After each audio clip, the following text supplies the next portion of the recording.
Hello, I'm KPBS General Manager Tom Carlo, and welcome to our community conversation. The news cycle has been nonstop lately, and KPBS has been there every step of the way. Our discussion tonight will focus on policing and police reforms.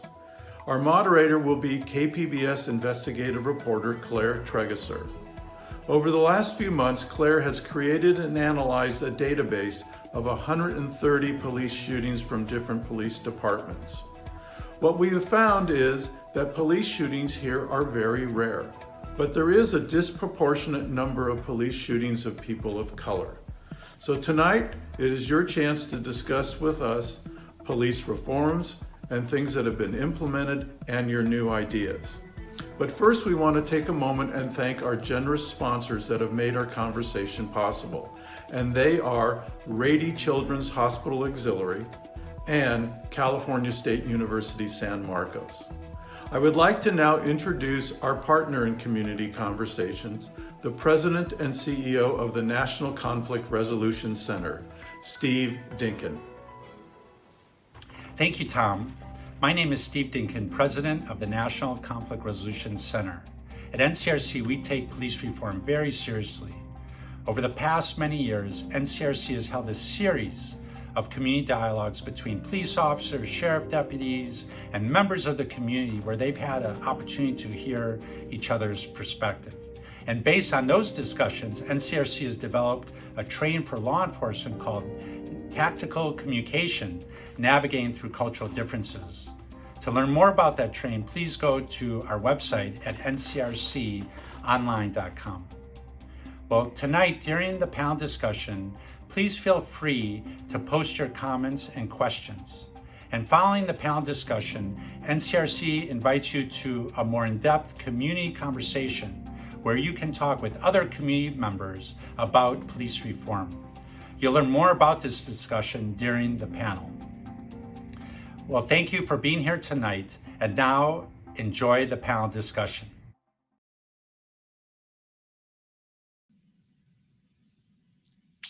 Thank you, Tom and Steve, and good evening, everybody. Welcome to a community conversation on the future of policing. It's a project of KPBS and the National Conflict Resolution Center. And I'm Claire Trageser, and I am an investigative reporter at KPBS. Well, demonstrators in San Diego and across the nation are calling for police reform in the wake of the police killing of George Floyd, and the San Diego Police Department has taken action in recent weeks. First, it banned the controversial carotid restraint neck hold, and more recently, it introduced a standalone de-escalation policy, as well as a new requirement that police officers intervene if they witness a fellow officer using excessive force. And San Diego voters will weigh in on a ballot measure this fall to create an independent panel that would investigate officer misconduct. Meanwhile, the state of California has adopted one of the strictest use of force policies in the nation. And that law was cited today by the San Diego County District Attorney as she announced that she is charging a former sheriff deputy with second-degree murder in the shooting death of a fleeing suspect. But can these policies create the change the community is looking for? And where does the movement to change policing go from here? We'll explore those questions with our panelists tonight. So joining us is San Diego City Councilwoman Monica Montgomery. Welcome, Monica. Thank you for having me. Mr. Khalid Alexander, who's the founder and president of Pillars of the Community. Welcome. Thank you. And Detective Jack Schaeffer, who is president of the San Diego Police Officers Association, which is the union that represents officers within the San Diego Police Department. Thank you for having me. And we invited the San Diego Police Department to be a part of this conversation, but a department spokesman declined our invitation. So we're going to start with a moderated discussion, and after that we'll take your questions, and then please join us for smaller group discussions on Zoom where we can keep the conversation going. So I wanted to start with a question for all of you. There have been some recent attempts at reforming the San Diego Police Department, as I mentioned. For each of you, say whether those changes are enough, and if not, what is another specific change you think should be made? And we can start with you, Councilwoman. Thank you for the question, Claire. No, I don't think that they are enough. I think that we are making progress. And when I say I don't think they're enough, that's not to say that I am happy about the progress that we've made, but we have so much time to make up for. We have to exhibit a cultural change within the department and within our city. And, we cannot be stagnant with this type of movement. So I would say no. I acknowledge the progress, but I would say we definitely have a lot more to do. And is there a specific thing that you would like to see changed going forward? Quite a few. We'll be looking at a surveillance ordinance on Wednesday at the Public Safety and Livable Neighborhoods Committee meeting. In the fall, we're going to take up another ordinance that has to do with how we control the stops that are made and contacts, how we reduce those. While keeping the public safe. And so there are quite a few things, but I think overall, my work is to change policy, but also to change hearts, to change minds, to change how we interact with each other. Just generally speaking, I can put all the policies in the world on paper and we can get them passed. But if interactions do not change, it really doesn't matter. If we reward the same behavior, even though those policies are there, then it won't matter. So we need to do all of those things. Okay, thank you. And how about you, Mr. Alexander? Have the reforms been enough? And if not, what's a specific thing that you would want to change going forward? Absolutely not. I mean, in fact, the so-called reforms, if you actually read them, don't sound much like reforms to me at all. If anything, it sounds like a statement saying that they're already doing things correctly. They'll continue to do things correctly. And then it's filled with a bunch of legal jargon that can be used as loopholes for almost like a blueprint for police to be able to explain why they did what they did without getting in trouble. So the said, reforms that they're talking about supposedly de-escalation policies and encouraging police to turn on one another when they do when they violate people's rights, doesn't even approach lip service for me. If I was going to say that, what needs to be done, I mean, first of all, there needs to be an acknowledgement that racial profiling even exists. Like, I don't think up until now, the police chief or, Summer Steffens or any of kind of law enforcement's representatives have come out publicly and acknowledged that racial profiling exists. This is despite the overwhelming feeling from the community, as well as a San Diego State University report, ACLU documentation, tons of documentation. And so unless we can begin to have a shared foundation to have the conversation, I'm not sure what type of reforms they've seen having. And the last thing that I'll say is even the conversation around reforms needs to change. So for example, NCRC mentioned kind of their attempts to create an environment that helps navigate through cultural differences. We're not talking about cultural differences here. When we talk about racial profiling, when we talk about the abuse of everyday people walking down the street by law enforcement, that's not a cultural difference.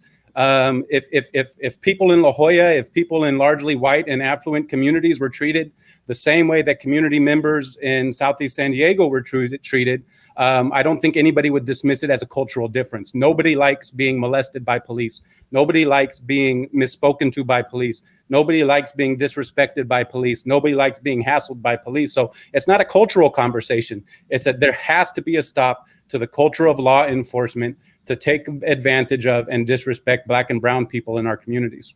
Yeah. Okay. Mr. Schaeffer, I don't know.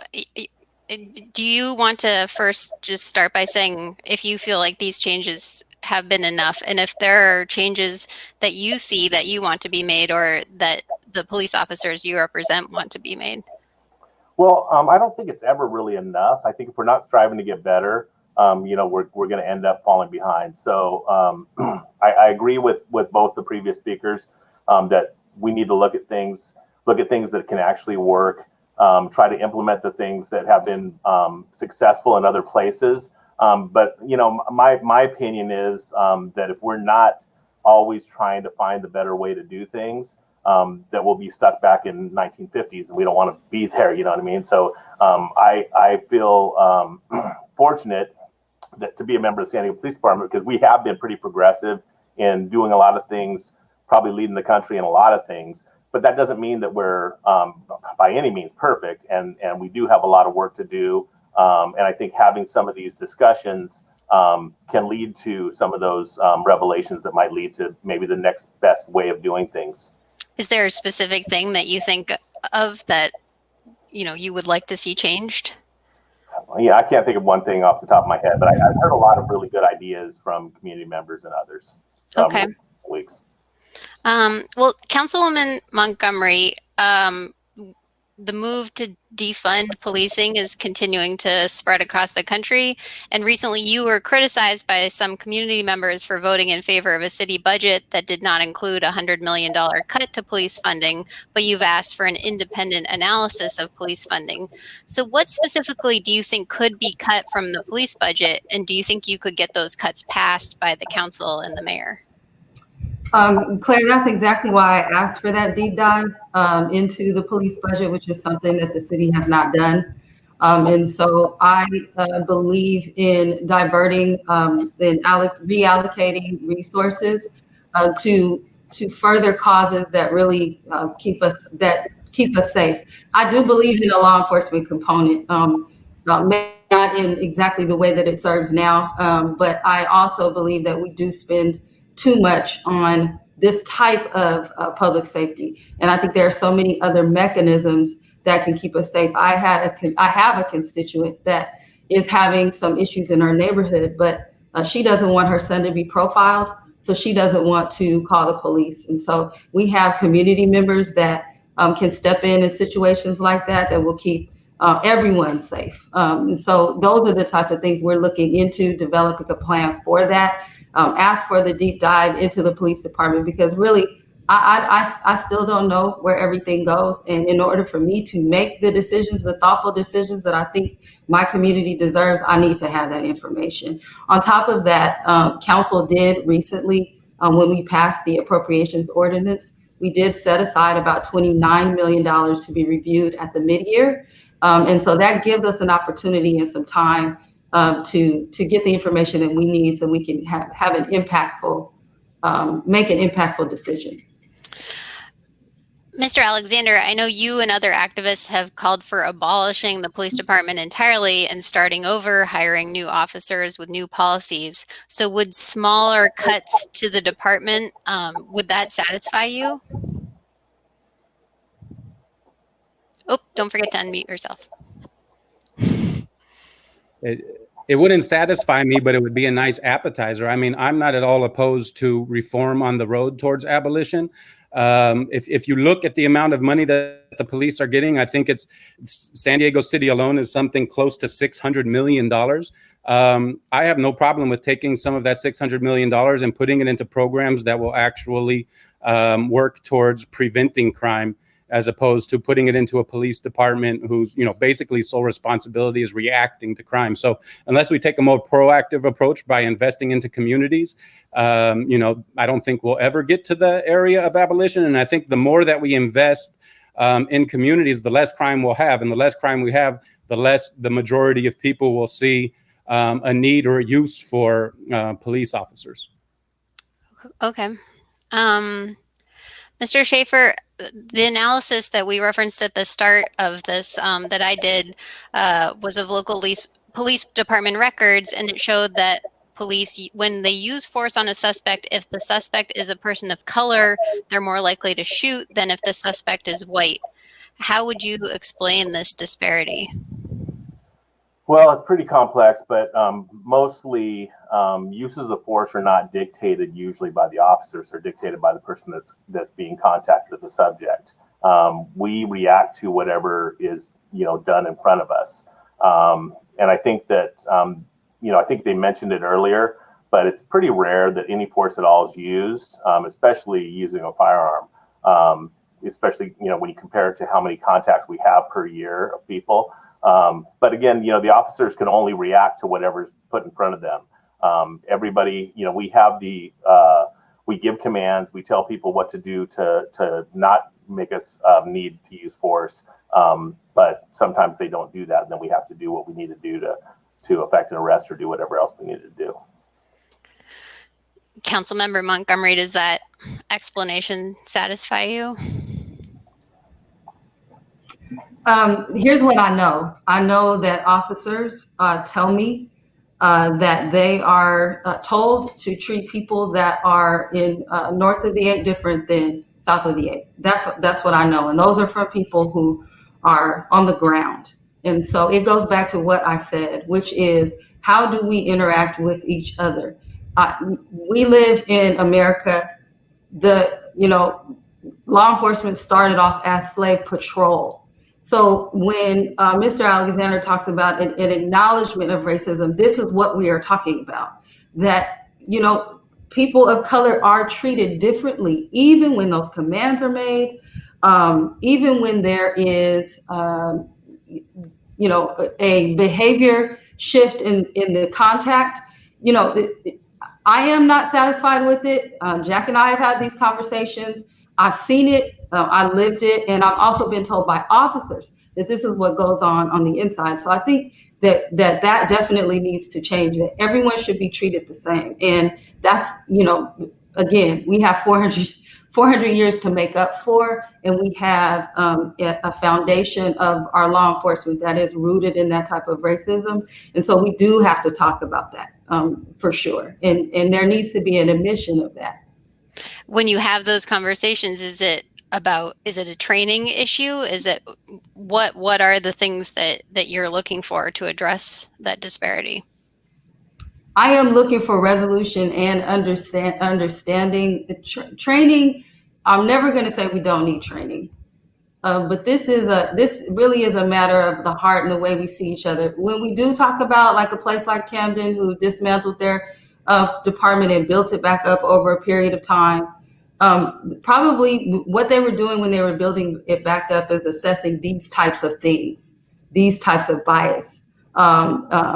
And so we do need to do that. I don't know. It's really deep. So I don't know if just training will solve that, and so. What about Mr. Alexander? Are there things that you would be looking for specifically?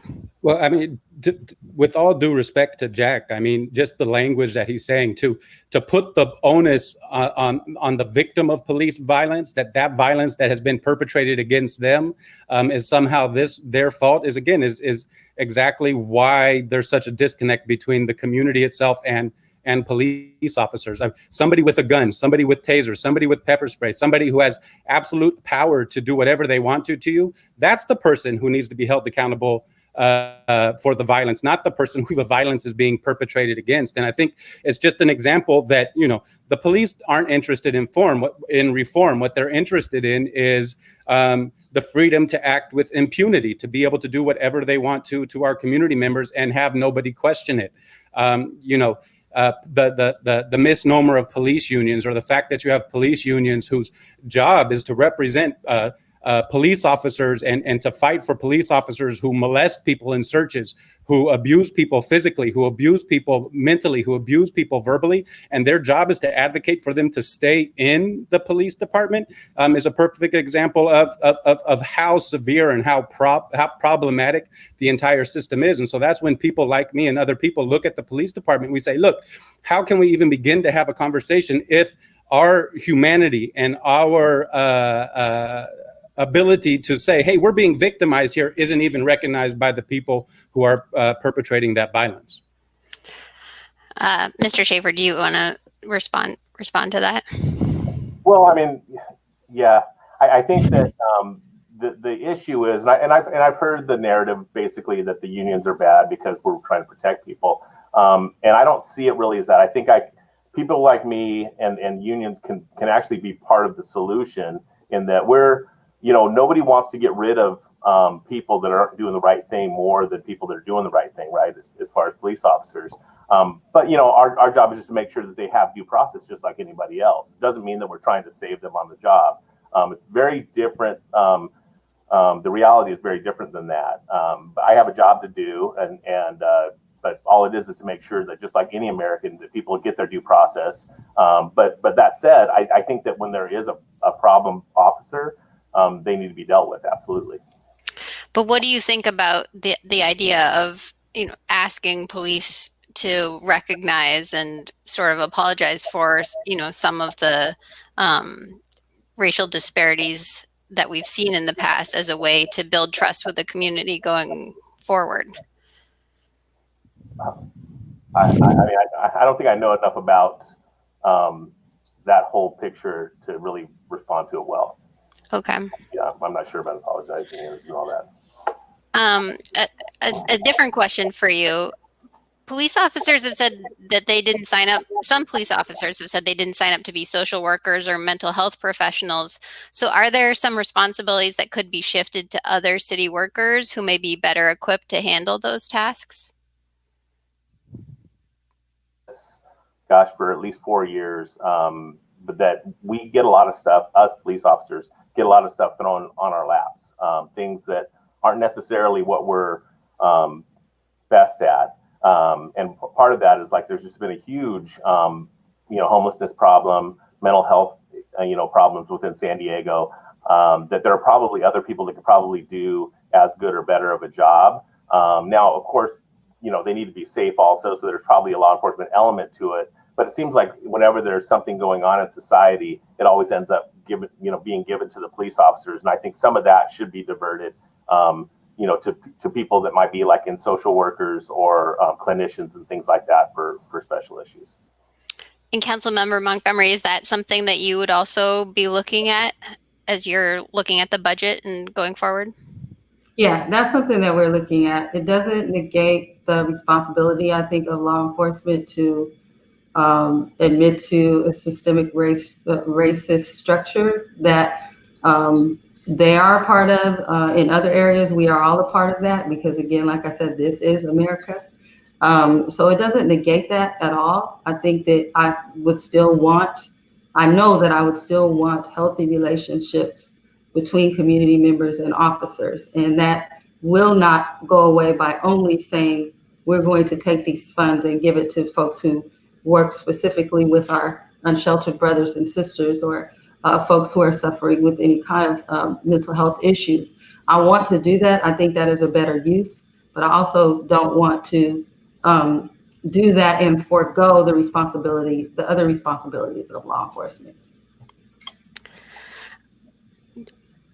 What do you think could happen? It seems like there's such a, vast gap between activists, people on the ground, and the police department.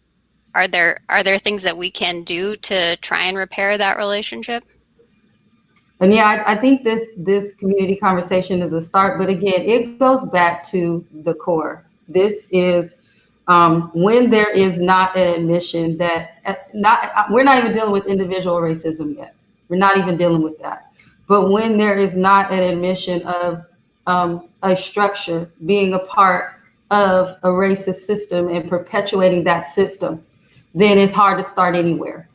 Whenever we are trying to repair relationships, you can go from your own life, one-on-one relationships. There always has to be an admission of wrongdoing. There always has to be that. And if it's not there, then we don't have anywhere to really start. So I'm going to continue to do what I do at the city and push these reforms and push these conversations and get more understanding around it, just knowing that that's the starting point right there, because everything builds off of that understanding. And if that understanding is not there, then what we build on it is faulty. Yeah.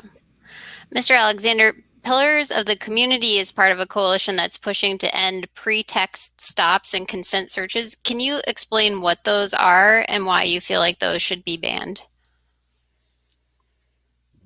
Don't forget to, yeah. Yeah, I mean, Jack Schaeffer might be able to give a better definition of what pretextual stops are, because police are very sophisticated in using them as a reason for pulling people over and harassing them. My understanding is, Black people are, I think it's up to 3 times more likely to be pulled over by pretextual stops. So that's, for example, saying, oh, you didn't change lanes, or you have a light off in the back. And then in the process of that stop, what they do is they try to become more intrusive into the individual's personal life. They'll ask to search the car. They'll ask where you're going. They'll ask a number of different questions, which the majority of times, which African Americans are less likely to actually have a crime that has actually been committed from those pretextual stops. So, yeah, I mean, one of our demands is all pretextual stops immediately end.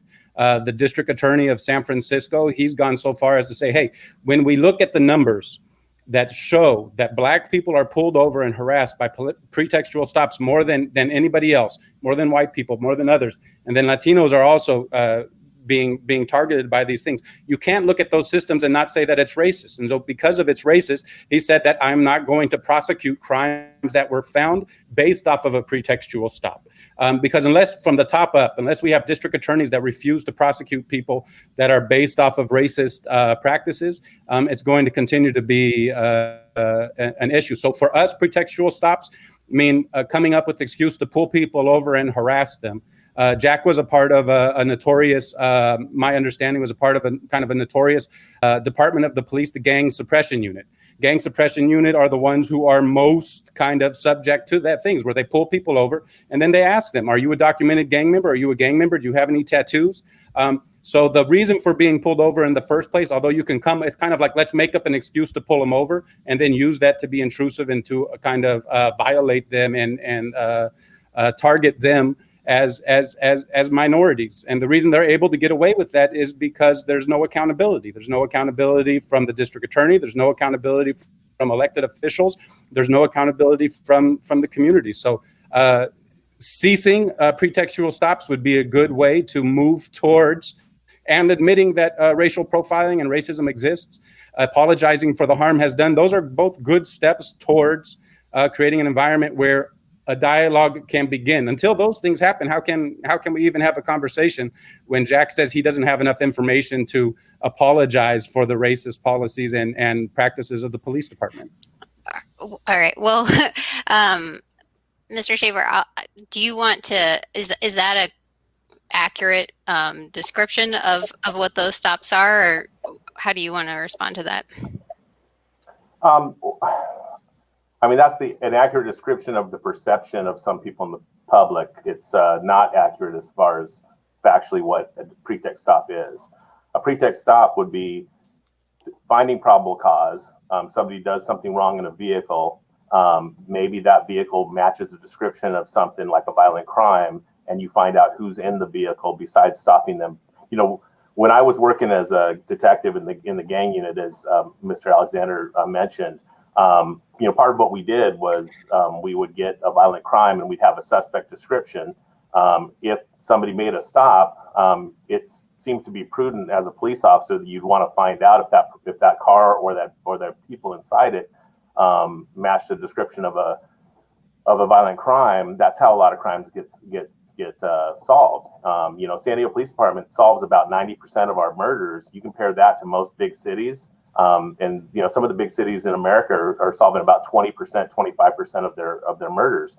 But that means there's a lot of people who are very violent out on the street that probably shouldn't be, and perhaps that probably makes a lot of people a lot safer of all races.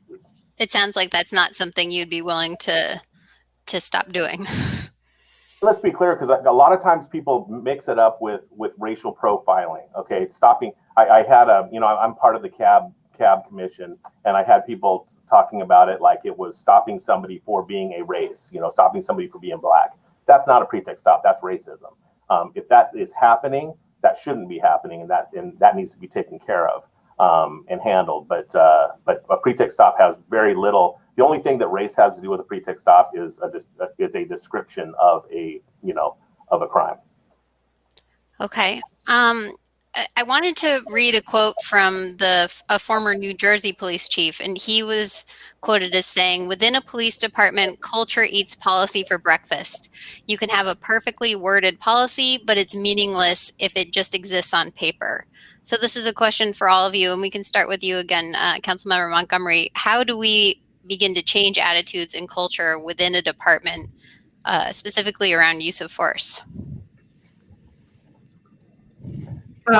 So I agree with that quote. I think I've said it in one way or the other while we've just been in this conversation. I do want to go back and say this, though. In every area in city politics, we use the data to make our decisions, and that's never questioned. But when it comes to this particular subject, the data is questioned. So when the data tells us that Black and brown people are more likely to be stopped, but less likely to have contraband than their white counterparts, that tells us that there is racial profiling going on, and many of those stops were pretext stops. So, there's a big gap in what we are defining as racist and what is not. We know that it is very hard to prove intent, and the way policies are written allow for a lot of workarounds and explanation from officers that kind of get them off the hook when it comes to these stops. So it's a culture change, it's a culture shift. It does have to start from the top because we are so conditioned oftentimes, and we don't even realize that we are stopping someone because they're a person of color. We've been conditioned to believe, whether it be in our education in this country or on TV or whatever it is, that Black people commit crimes. So if you're stopping a Black person, more than likely they're guilty. So that's in our minds, and we have to work to get ourselves away from that conditioning. And so if there's no, again, it goes back to this, if there's no admission there, that we start from there, and then it's really, really hard to change a culture, and that has to start from the top, and there has to be that admission from the top. Right. Mr. Alexander, did you want to say anything about changing attitudes, changing culture, specifically around use of force? Well, yeah. I mean, the only thing that I'll say, and I know it sounds like I'm beating up on Jack, but it's not Jack's fault or anything. I mean, that's his job. His job is to defend the police no matter what. And if that wasn't his job, then perhaps they could be the ones who were finding the bad apples in the bunch and removing them. But I don't expect that to happen because that's not in the job description. But if we're going to talk about stops, if we're going to talk about violence against people, if we're going to talk about kind of how can we change that culture, I think there's two ways of doing that.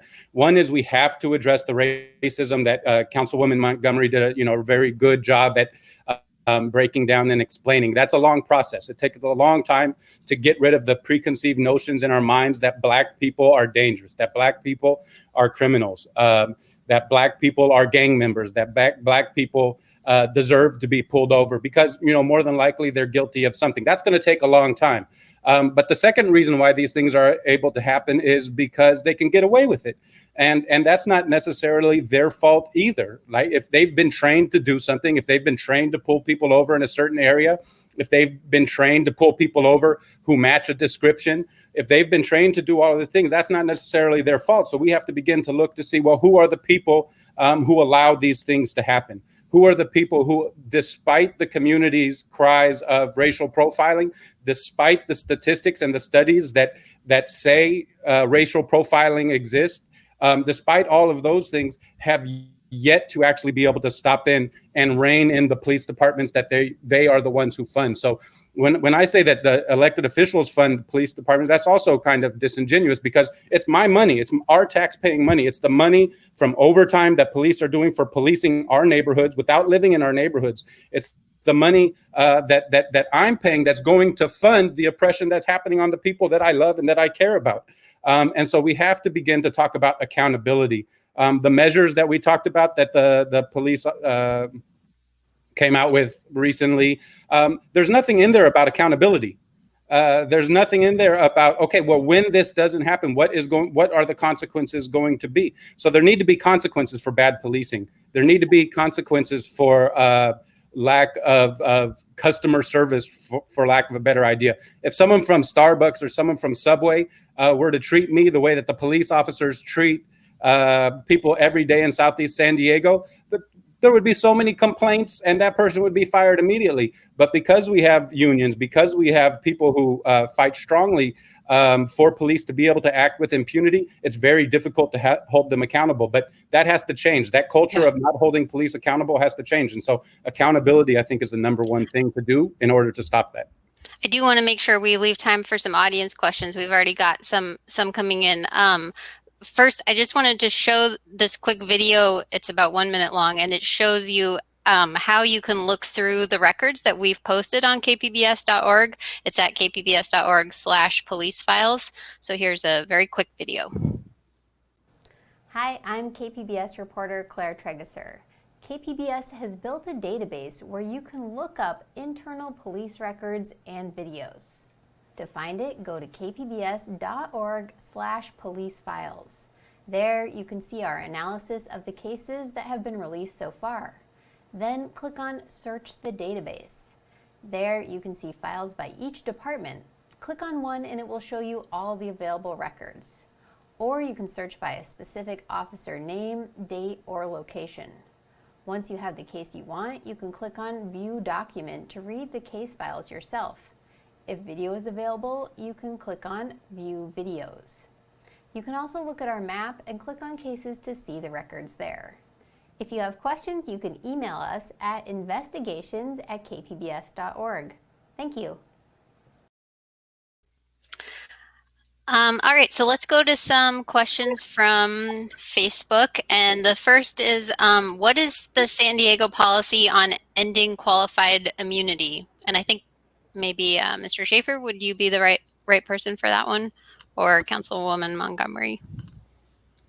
That's more of a state law. I don't think that it's actually contained in police policy. It might be a city policy, but not a police policy. So it would take a change at the state level to do that? I think Councilmember Montgomery probably knows that there's something within the city, but I haven't seen any policy like that. So yeah, the doctrine is. And sorry, can you also explain what qualified immunity is for people who don't know? Sorry. Yeah, so qualified immunity is basically if someone is working in a capacity as in their capacity as a government working for the government, then they receive representation through what is essentially funded through our taxpayer dollars. Prosecutors, it would be the city attorney, the DA, and so it's a doctrine. So actually, the Supreme Court refused to hear all seven appealable cases on qualified immunity this go around. And there are some things. Colorado has done something at the state level to kind of restrict that qualified immunity. The argument for restricting qualified immunity for officers is that, again, it kind of goes to some of this accountability that, if we are actually defending officers that are involved in shootings that may be unwarranted. So there's still taxpayer dollars that go to that defense, and there's often, most times, if not all times, there's no personal responsibility. And so changing that would change that doctrine. And so, this is something that is being floated around right now. I have a few ideas around it. Some say it's one of the single most things that we can do in reform to really have an impact and effect because of that qualified immunity. So we're circling some ideas around it. And that it's something that we could do at the city level? Well, I'm going to ask our city attorney about that. Yeah. Okay. Yeah. Okay, great. And this question is for Mr. Schaeffer. I don't know if you know this off the top of your head, but how many San Diego police officers have been removed from their jobs for misconduct in the past 10 years? Oh, off the top of my head, I know there's been a lot, but I don't know how many. Okay. Let's see. And here's another one, I think, for you. Will we ever see a disbandment of the gang suppression unit? I sincerely hope not. I think that it keeps a lot of people safe, especially in the communities. I grew up in Skyline Hills, and I know that gang problems are real. I worked gangs for 12 years, and I know that because of the work that we've done, we've made a lot of neighborhoods a lot safer than they would have been. So I hope not. I'm sure that there's gonna be some changes to it, and that's probably needed. We should always be looking to change things, but to do away with it, I think, would be kind of irresponsible, and it would disproportionately affect certain groups that otherwise wouldn't get the help. Okay. Here's a question. Can you offer an estimated figure comparing how much money is spent on police in San Diego compared to money funding schools, teachers, and so on? And can funding for police be redirected to education? Maybe Councilmember Montgomery, you can take that one. So this is a very good question, because I think that in some counties and some structures, that's very much possible. The overall question gets to the point of, what are we investing in? And I get that, because that is, that's the intent of defunding the police. Is that we are not investing in solutions for our communities. We're investing in things that contribute to the problems.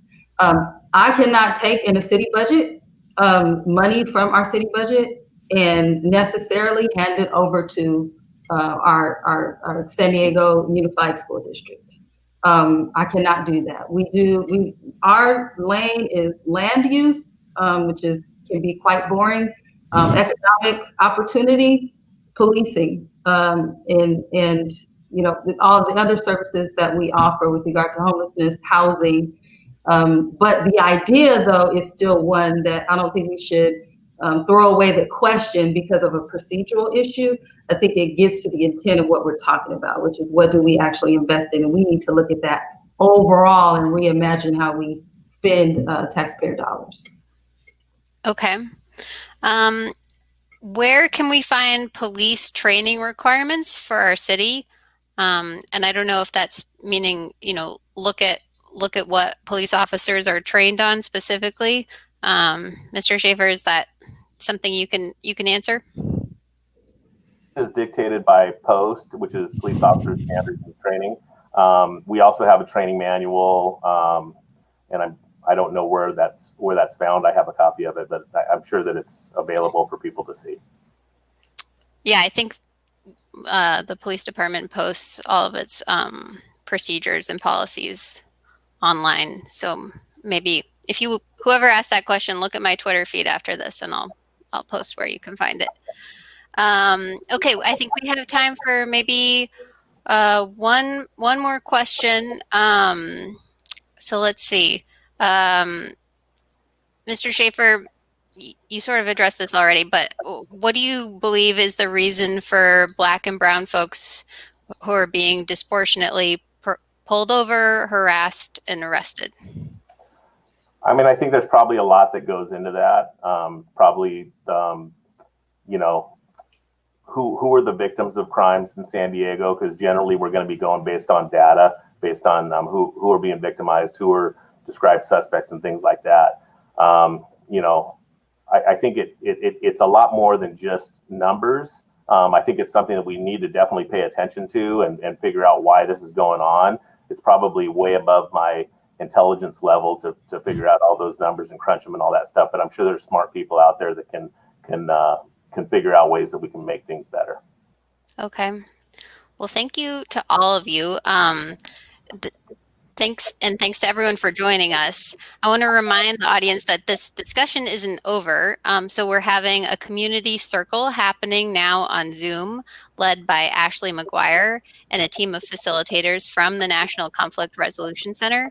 And Ashley will be giving participants prompt questions, and small groups can discuss those in breakout sessions. So I wanted to introduce Ashley to tell you more and about how you can move over to Zoom.